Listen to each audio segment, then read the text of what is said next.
Hey guys, this is Prokopis from Effective Music Practice, and today I'm going to answer a question that seems very simple but in fact can have many implications.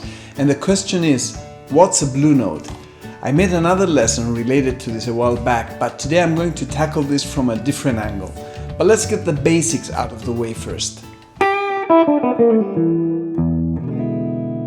Chromatic approach notes are notes that don't belong to the scale or the key of the song we are playing. They are what some people might call wrong notes, but in music there are actually no wrong notes if you know how to use them. So, if the style of the music allows it, and most modern styles do, you can use these quote-unquote wrong notes as embellishments, creating tension, and then releasing that tension by ending up on a scale tone, or even better, a chord tone. That's a note that belongs to the background chord. There are many types of chromatic approach notes. Here's a few.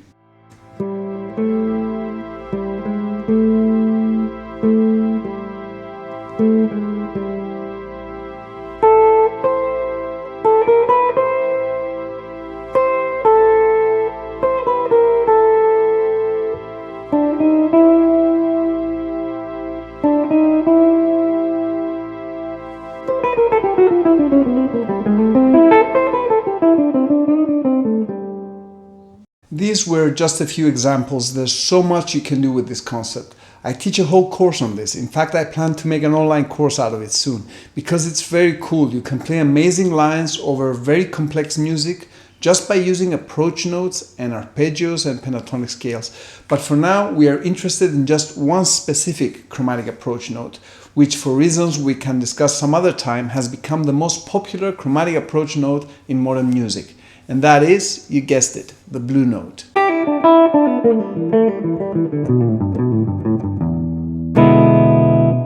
Let's take the minor pentatonic fingering shape that almost everyone knows.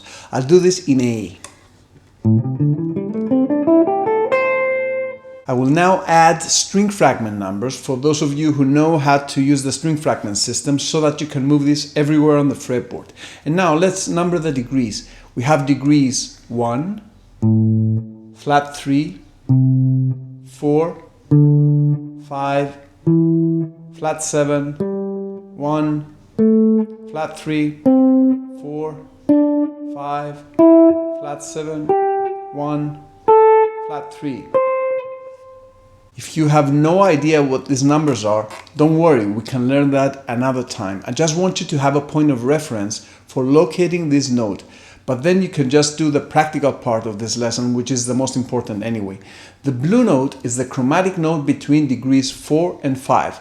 So you can find it on SF2 and also on SF4. If you want to have more options, you can also use one on SF5, but I'll skip that for now because it's not so common. Here's what we get.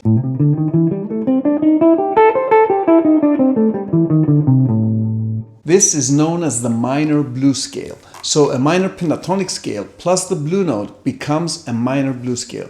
In this case, the A minor blues. So what can you do with the blue note? Well, as with all chromatic approach notes, you don't really land on it unless you want to do something eccentric.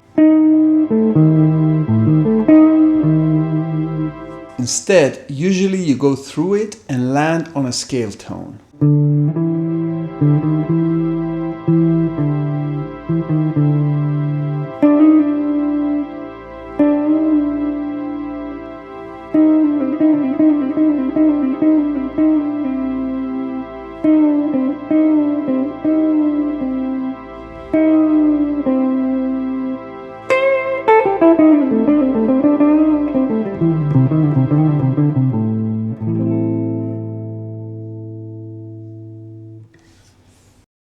What you can do now is to experiment with this yourself, but depending on what pentatonic fingering you're using, where you are on the fretboard and what string the blue note happens to be on, different things become possible. So it's very liberating to be able to take these ideas and jump around the fretboard freely and apply them. And as you may know already, I don't recommend memorizing all the pentatonic box shapes. I don't like that. I always suggest that you learn to use the string fragment system, which allows you to jump everywhere around the fretboard and create fingerings on the fly. It's a very creative way to play, and when you learn it, it covers all box shapes anyway and more, and you can learn it really quickly. I have a link below for you to get my free SFS Fretboard Secrets mini course and see this in action yourself. This mini course is a lot of fun and I'm sure you're gonna enjoy it, and it's totally free. Alright, I hope you enjoyed the lesson. Don't forget to leave a thumbs up, help me out by sharing this lesson, and remember, enjoy your practice and be effective.